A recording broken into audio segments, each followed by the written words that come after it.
Back to news. దళితులపై పోలీసులు జరిపిన దాడిని తీవ్రంగా ఖండించారు కాంగ్రెస్ నేతలు. తెలంగాణలో దళితులకు భద్రత లేకుండా పోయిందన్నారు. ఎన్ని అడ్డంకులు సృష్టించినా బాధితులను పరామర్శిస్తామని చెప్పారు.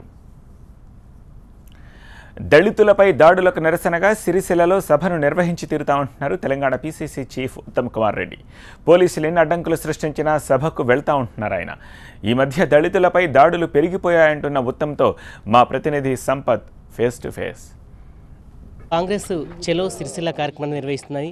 నేరెలలో దళితులపైన పోలీసుల దాడులకు నిరసనగా ఈ కార్యక్రమం చేపట్టింది. అయితే ప్రభుత్వం నుంచి మాత్రం ఎలాంటి అనుమతి రాలేదు. అయితే అక్కడ సభను నిర్వహించి తీరుతామని కాంగ్రెస్ నేతలు స్పష్టం చేస్తున్నారు. ఇదే అంశం గురించి మాట్లాడడానికి టీపీసీ చీఫ్ ఉత్తమ్ కుమార్ రెడ్డి గారు వారిని మరిన్ని వివరాలు తీసుకునే ప్రయత్నం చెప్పండి.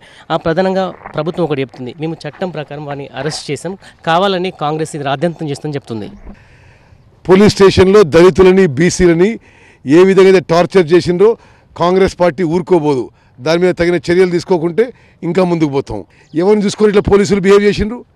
ఇదేమైనా వాళ్ళ సొంత రాజ్యమా? ఇది తప్పనిసరిగా కాంగ్రెస్ పార్టీ ఈ రాష్ట్రంలో దళితులకి, గిరిజనులకి, బీసీలకి, మైనారిటీలకి ఎక్కడ అన్యాయం జరిగినా వాళ్ళ తరఫున పోరాటానికి మేము సిద్ధం. అదే విధంగా ముందుకు పోతున్నాం. అంటే ఇక్కడ లీగల్గా మేము శాండ్ నడిపిస్తున్నాం, ప్రభుత్వానికి భారీ ఆదాయం వస్తున్నాం, కావాలని చెప్పి ప్రతిపక్షం కాంగ్రెస్ ప్రధానంగా తమ పైన విమర్శలు చేస్తుందని చెప్పి స్వయంగా కేటీఆర్ చెప్తున్నారు. 600 కోట్ల ఆదాయంతో రాష్ట్రానికి 6,000 కోట్ల వ్యవసాయ పంట నష్టం జరిగిన మాట వాస్తవము.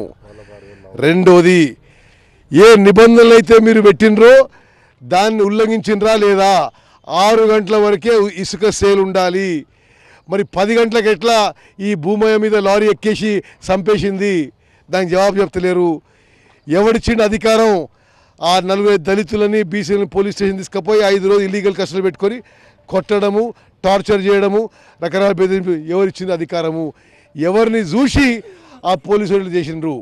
అది జవాబు చెప్పాలి. అంటే ఇప్పటికీ సిరిసిల్లలో పెద్ద ఎత్తున పోలీసులను అయితే మోహరించారు. మీరు ఏ విధంగా అక్కడ చేరుకుంటారు? ఏ రకమైన ప్రోగ్రామ్ నిర్వహిస్తారు అక్కడ? చూడండి,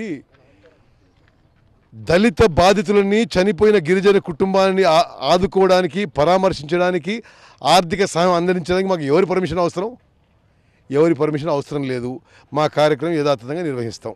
హైకోర్టును ఆశ్రయించారు. హైకోర్టు ఉత్తర్వులు ఎప్పటివరకు వచ్చే అవకాశం ఉంది? హైకోర్టు ఆశ్రయించింది సభ విషయంలో. తప్పనిసరిగా హైకోర్టు అనుమతిస్తుందని చెప్పి మాకున్న సమాచారం. మీరా కుమార్ గారు ఎప్పటివరకు చేరుకుంటారు అక్కడికి? మీరా కుమార్ గారు ఇప్పుడు ఆల్రెడీ కరీంనగర్ వచ్చిండ్రు.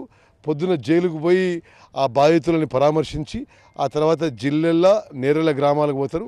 ఆ తర్వాత సిరిసిల్లలో నిరసన కార్యక్రమంలో పాల్గొంటారు. సో మొత్తానికి ప్రభుత్వం ఎన్ని అడ్డంకులు సృష్టించినప్పటికీ సిరిసిల్ల వెళ్తామని టీపీసీ చీఫ్ ఉత్తమ్ కుమార్ రెడ్డి చెప్తున్నారు. అంతేకాకుండా బాధిత కుటుంబాలను కూడా పరామర్శిస్తామని చెప్తున్నారు. ఈ ఇసుక వ్యవహారాన్ని బయటికి తీసి ప్రభుత్వానికి తగిన గుణపాఠం చెప్తామని ఆయన హెచ్చరిస్తున్నారు. పర్సన్ సలీంతో సంపత్, టీవీ9 కరీంనగర్.